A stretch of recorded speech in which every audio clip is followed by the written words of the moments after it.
basically, I've always been passionate about building people, skills, brands, companies in emerging markets.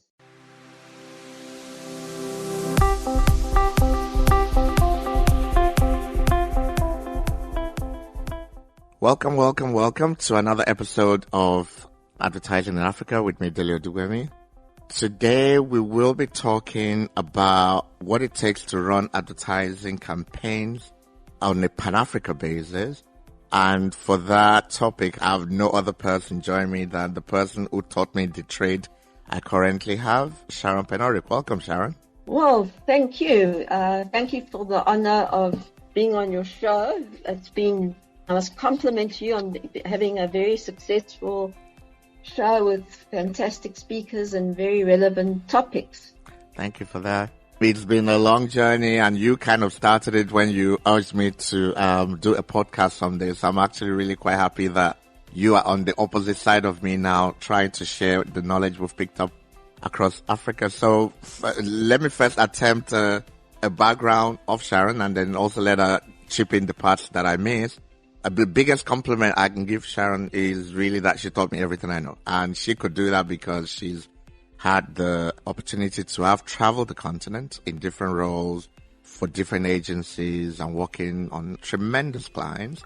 And that was a pioneering job at the time. If you look back, Sharon, that at the time it wasn't like there was a template for how to travel Africa or how to run the type of campaign we'll later discuss. So that you were one of the pioneers who moved into Africa. And I know I'm putting you on the spot in terms of that introduction, but it's true. It was that at that time, and I'm looking at me doing it like a couple of years later, and how much of a challenge it must have been for you at the time. So perhaps you just want to share that background with us, Sharon. Well, thank you for that. It's been quite a ride. I started a long time ago, and the only constant is change, and you've seen how it's evolved every which way. In the good old days, we didn't even have the internet. And can you think about the world without that? I can't. We had to fax. I can't. Responses between countries. And, but basically, I've always been passionate about building people, skills, brands, companies in emerging markets, and taking cognizance of the local nuances, insights in each market.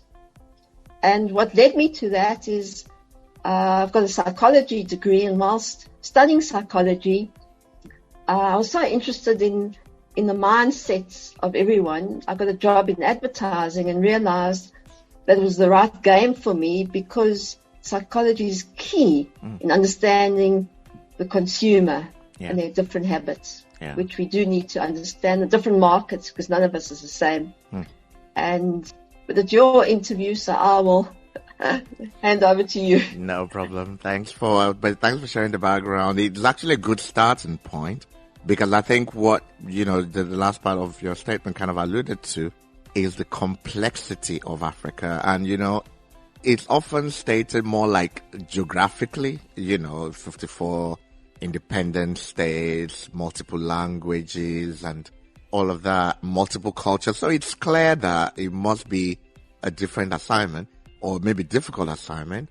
So, for, what we're trying to share today, which is about learnings we've had about developing and managing a Pan-Africa campaign. So the complexity of the continent then therefore comes to bear of, as we stated, the multiple dimensions, language, dynamics, and geographical challenges. So is it really possible to run a Pan-Africa campaign? I think that's really the starting point.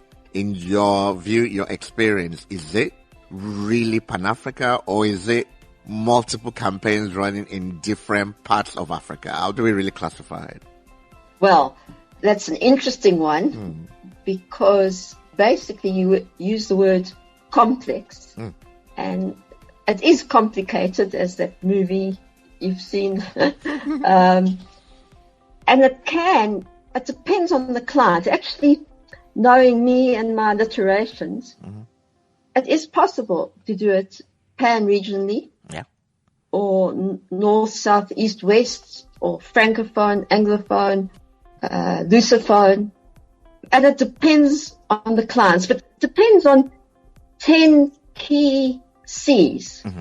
With my alliteration, the C, the only constant is change.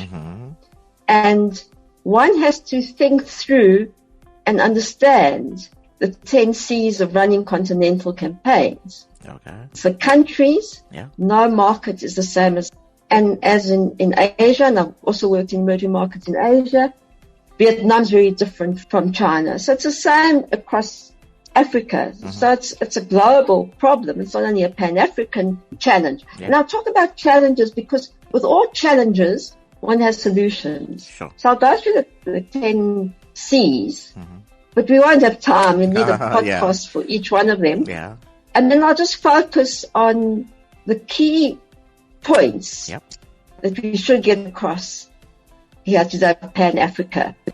So the one is the countries, one C, second one is the clients and how they're structured and their distribution and their briefing. Importantly, their briefing, because sometimes you get a brief for Africa or as a country, as you know.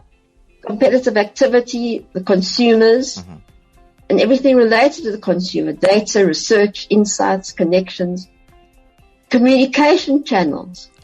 Now just think of the communication channels since I started in the 1990s.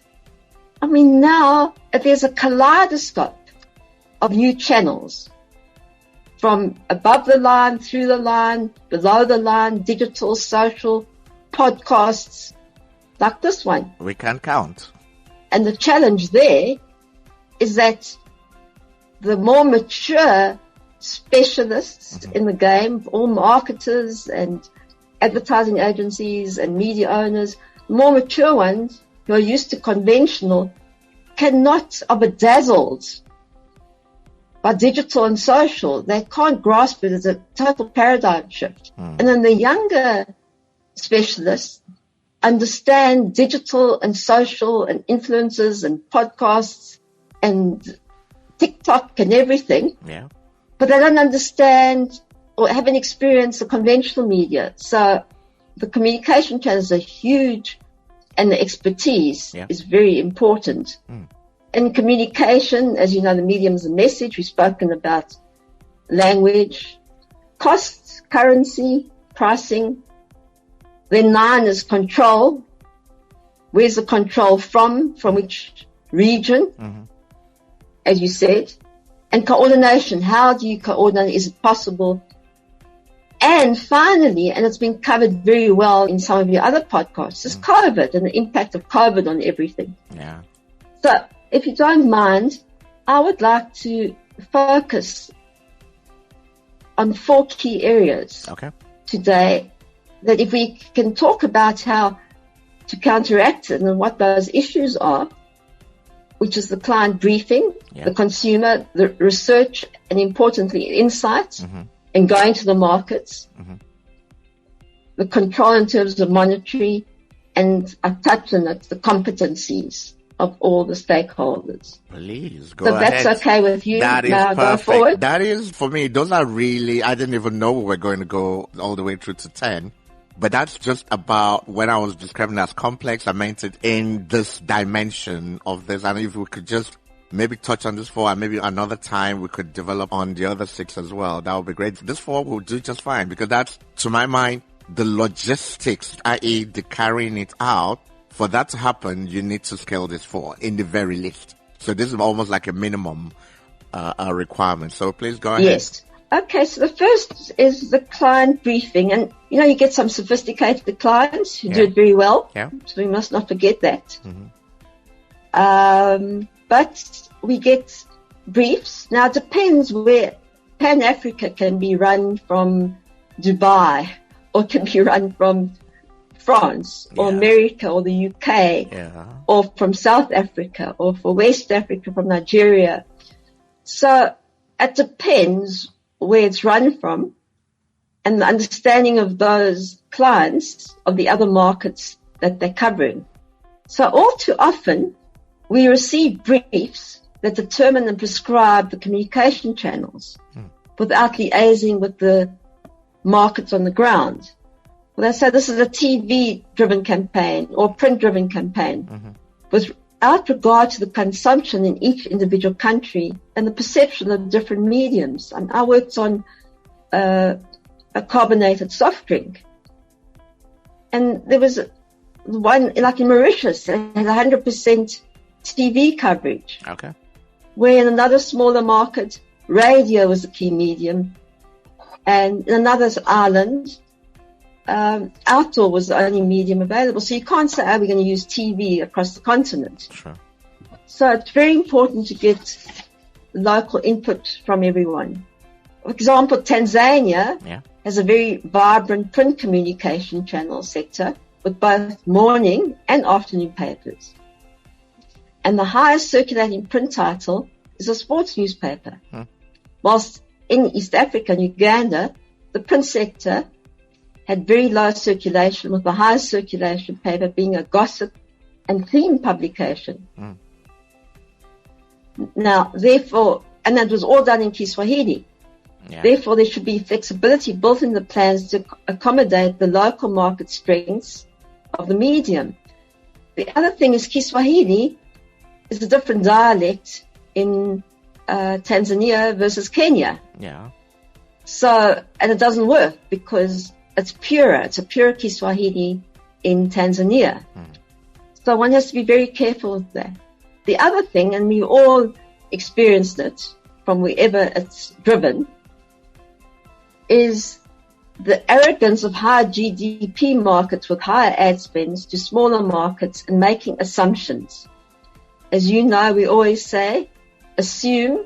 If you break it down, it makes an ASS of you and me. I don't know if you can use that in a podcast. Well, we can. We're on a podcast. It's not radio. Okay. All right. So clients prioritize brands, giving priority to the bigger markets. And they tend to oversee the category dynamics of each market, and they just investigate the size of the market. So the big markets, and the reasons for that, tend to get a bigger chunk of the budget, and the smaller markets get lower budget, but with the same expectation as the bigger market. The justification for that, to cut in, Sharon, is basically that you kind of expect media in the smaller markets to be cheaper, relatively, so that almost becomes the basis of the weight distribution, if you like. Did you find that to be true? It's true, but not in all markets. Okay. And also some of the markets deal in dollars, and the exchange rate is a big factor. True. And also they deal in exposure levels or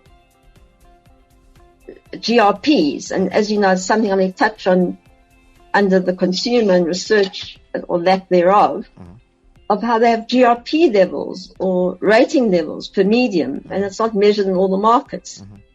So yes, there's a reason for that, and pricing can be cheaper, but one needs to work with the markets to understand what deliveries are, not just assume. And the other thing is what I call magnification. And this is driven by procurement, and procurement's a key issue when it comes to Pan-African strategy. Is where a strategy is a campaign is force fit, where it works in a few markets, you just force fit into another market, and is usually led by procurement in terms of cost per thousands, cost per rating point, cost per GRP, negotiation, discounts, and fees on the ground. And they forget the local platforms that really matter. And also, so yes, the solution is they need to involve briefing with the agencies on the ground, with their teams on the ground. And like we've experienced, and it's happened to the best of us, and we still do to the best of us, the creation is templated, where markets would be asked to fill in details based on available inventories per communication channel set by the regional team. Now, we can understand why it's done, because if you're doing a campaign, I worked on a software drink across 46 markets. How do you get the same insights and the same rationale from each of the markets? You can't visit them all. Yeah. So you need to ask some of the questions, and you expect, and after working with everybody, they can ask them to complete these formats, which I think on the ground, I've also worked on the ground because I lived in different markets in Africa, where you receive these templates and you think, oh no. What were they thinking? But but the coordination of it, it's amazing what you get when you look through it and you ask why, as you know. Yeah. So yes and no. If you work on the ground, so what are the solutions? Well, one needs training of clients, of the agencies, of creative, all to work together and elevate the media function as a professional thorough discipline. We have to go through a whole process. We think of things, think across the 10 C's as a start. We don't just put, as communication specialists, we don't just put crosses on schedules. We've got to think through it. And importantly, local teams in the planning process, we need to involve them for creative and not bring them in on the tail end. Yeah. So communication is key, and we need to ensure that there's a different executions for different markets, but with the same central idea. This sorts out the cultural context issues and languages. And that's just, you can have a session of how to brief, which a lot of us do, but the more you work with clients, the more you have an understanding, the more you go through that process. So, yes, you asked me about, is it pan-African, regional? Well, it depends. And however you do it, all the markets must be involved in the process, in the client brief. Yeah. When one looks back, that's briefing. Yeah, that's briefing. But I wanted to take just a little question on that, more to build on it. Now, at the time, it would seem, looking back, that there were challenges we had about the fact that the briefing comes and we need to reach out to our teams in the market who then need to provide information either through the templates we create and so on.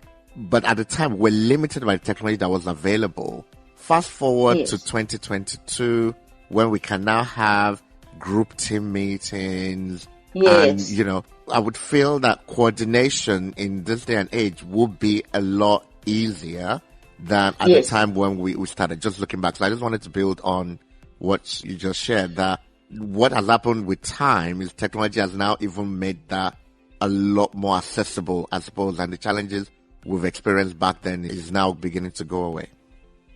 Yeah, that's a very good point, because you have Zoom meetings, you have that's the other thing at the briefing, you can have all the markets at the briefing, and you can talk to the markets and talk about everything and come up with solutions.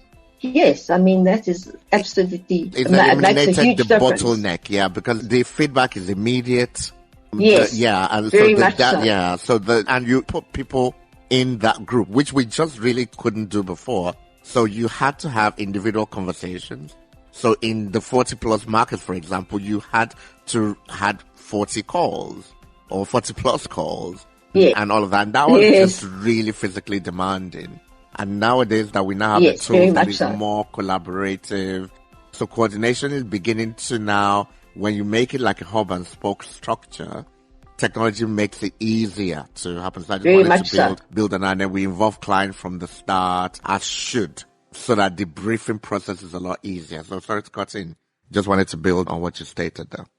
Yeah, excellent points, and so true. Makes a big difference. But the key is that you get the inputs at briefing from the client should liaise with everyone on the ground to make sure that the brief will allow the media I prefer to say communication channel specialist in media. Because media implies conventional media. Sure. So we're talking across the board because everything communicates. Absolutely. So that's briefly the brief. Now, I'd like to next the consumer is key to the whole communication process and leads to your topic in terms of insights. Importantly, for all campaigns, we can talk about all beautiful technology and podcasts and TikTok and Facebook and being creative within each medium, but we still need to go to the basics of doing a communication channel strategy.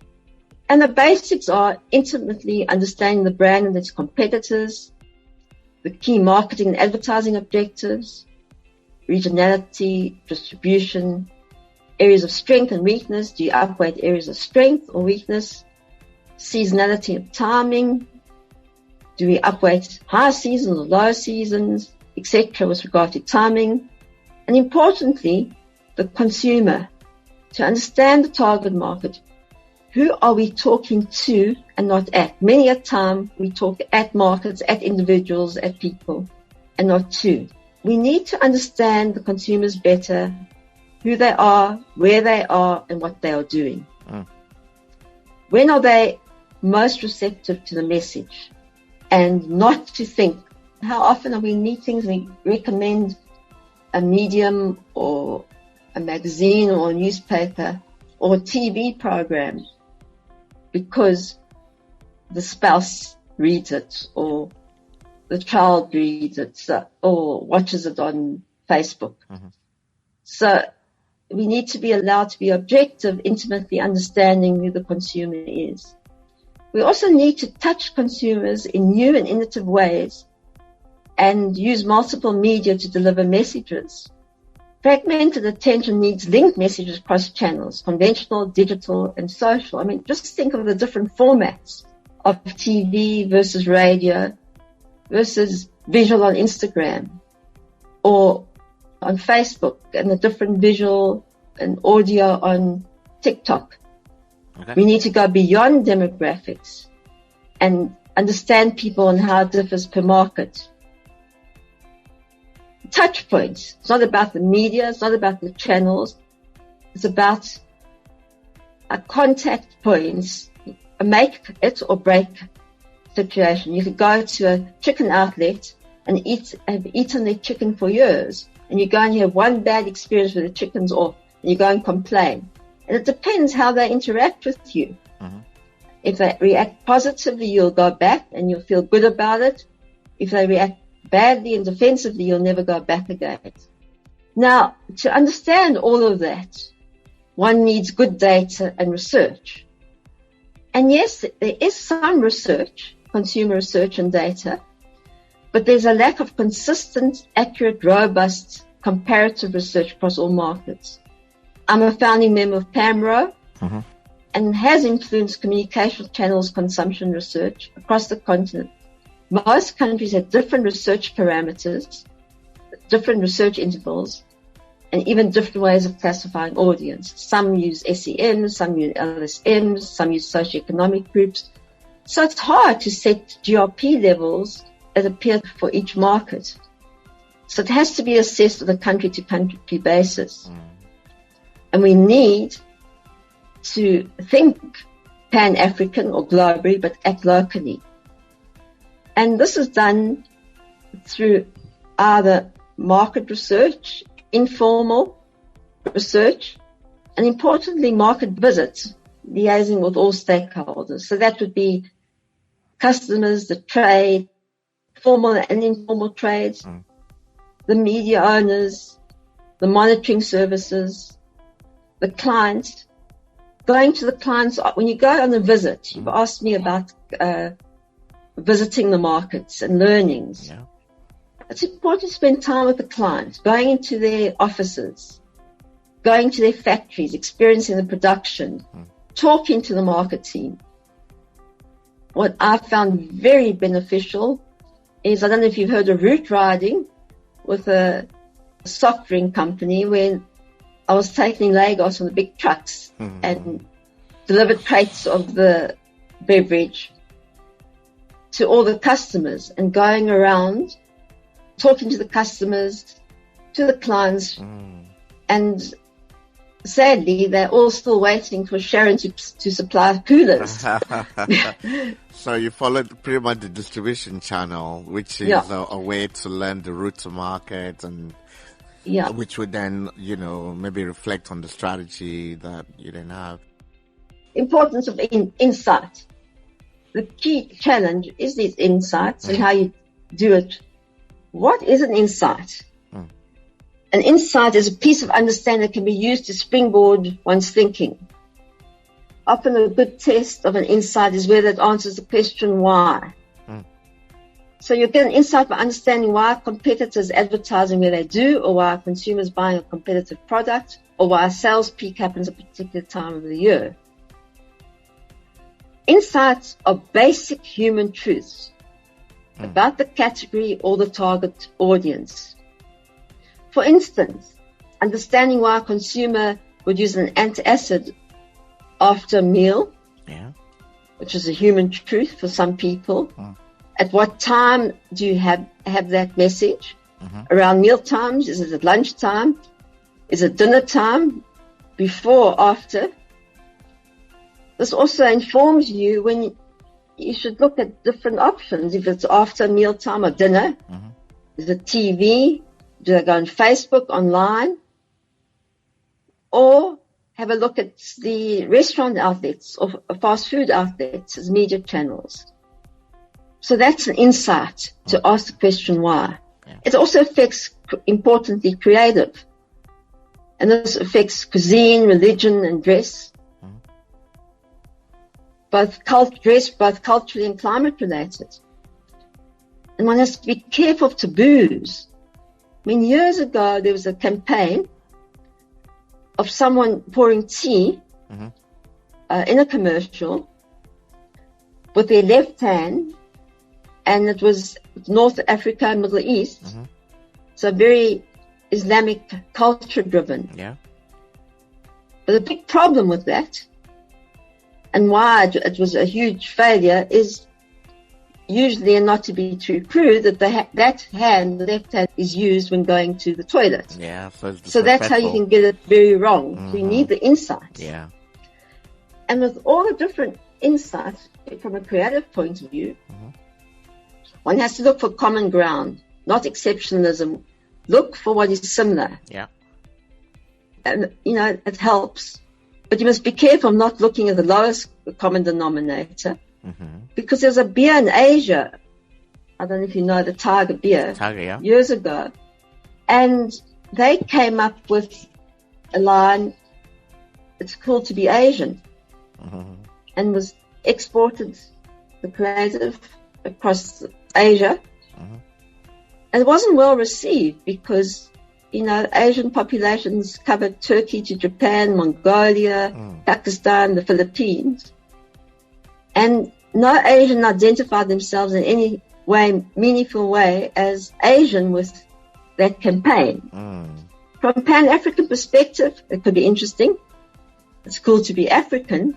But when one's talk about soccer, it becomes, don't mention the war, don't mention the soccer, especially when you talk about the Super Eagles. Those ones. And then Sorry? No, sorry, I was just going to chip in that it's very tough to find the common ground, as you've shared with the Asian experience, and in the African case, the multiple religion, the multiple cultures, even to sports that could have been a unifier. No doubt that soccer is quite big, but then you find that not to be true in every market. Basketball is big in Angola, for example. Very true.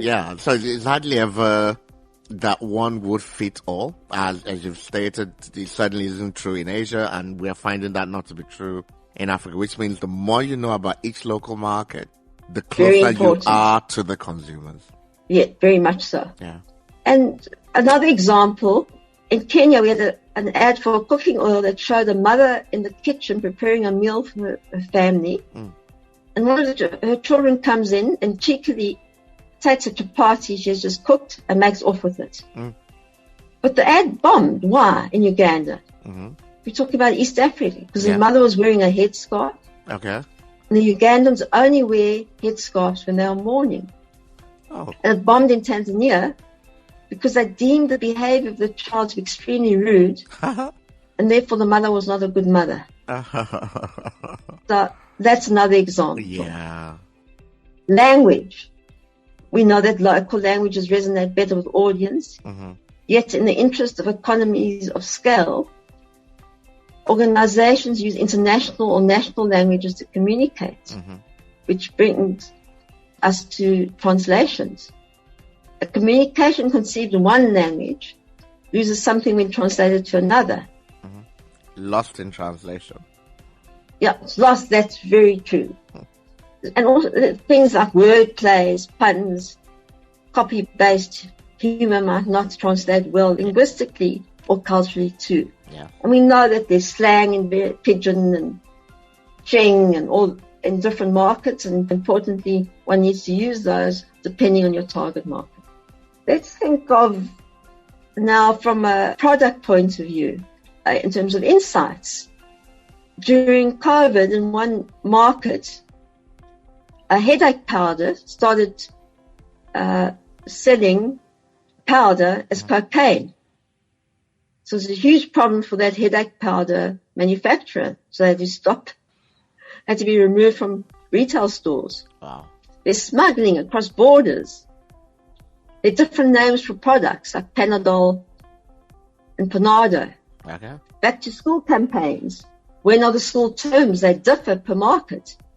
And when should you have campaigns? Repurposing of products. You know, some disinfectants are used to dispel bad spirits. Mm-hmm. Or a tub of margarine can be used to keep other products in the kitchen. But we're talking about soccer and content insights. We know that soccer is the religion of Africa. It's amazing how it drives a subscription up for DSTV during the EPL. Mm-hmm.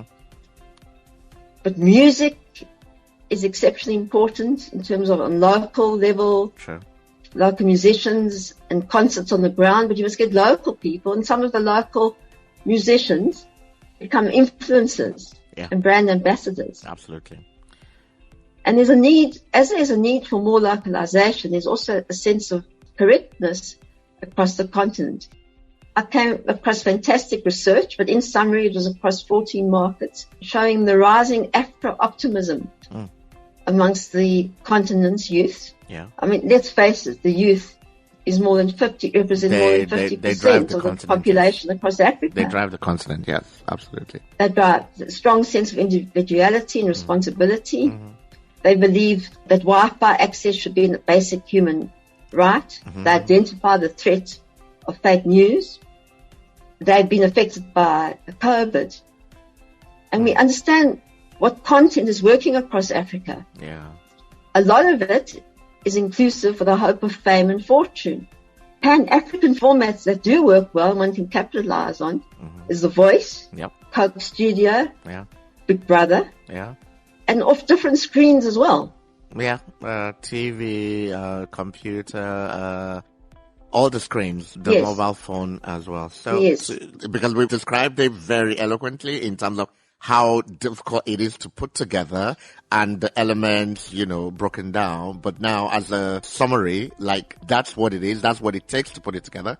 And now that we are where we are, we're in 2022, we're thinking of a post-COVID world, all that difficulty, now that there's more technology, there's more expansion of opportunities, how Pan-African opportunities will more than likely run better now versus when we were doing this earlier. I think as a comparison, so what's more difficult, I think, is the story of the past, and which you've explained very well. But now where we are, there are more tools to make it work better because there's interaction, there's a deeper dive, there are more tools for research and, and so on.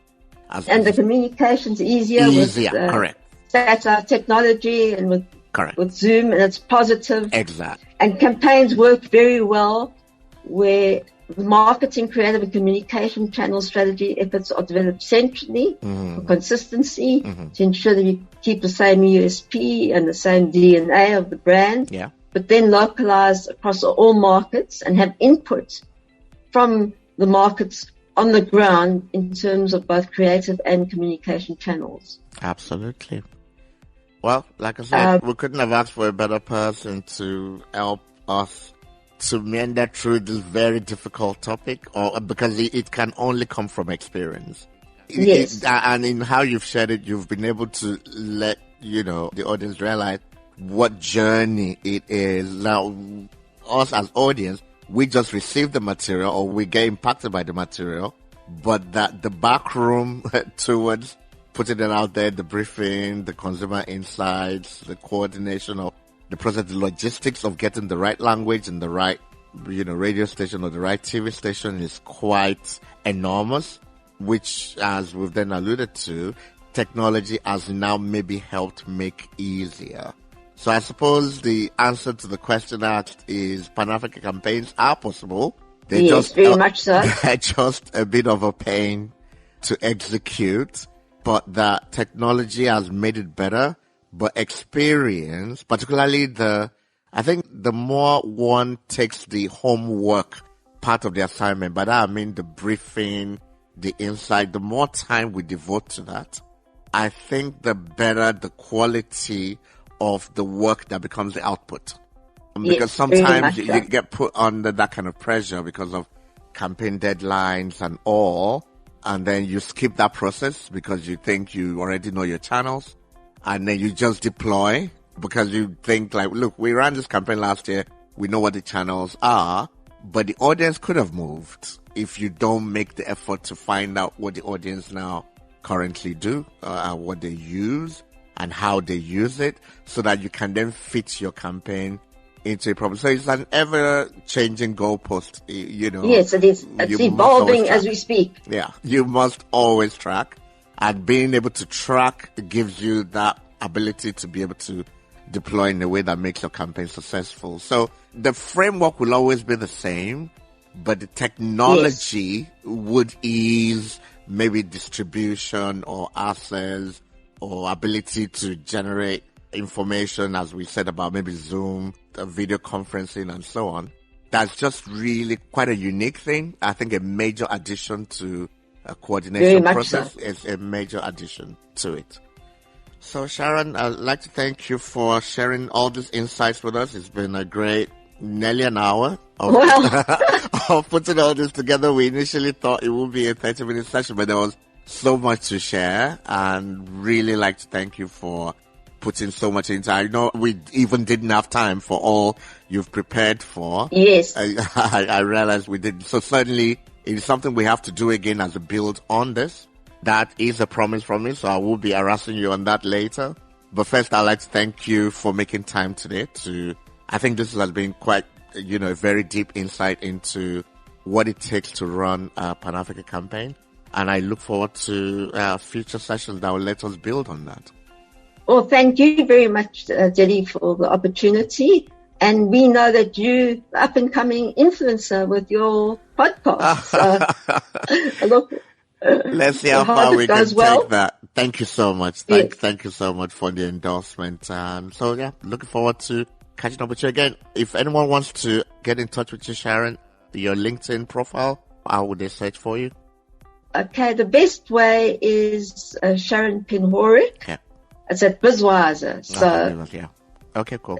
www.bizwiser.co.za, and my address is Sharon at bizwiser.co.za, and LinkedIn is under Sharon Penhallrick. Correct. And anyone that wants to reach me can reach me on LinkedIn as Delio Dubevin. Thank you again, Sharon. This has been wonderful. So enjoy the rest of your day then. Thank you very much. Enjoy yours. We'll chat soon. All Ciao. Right, thank you. Bye.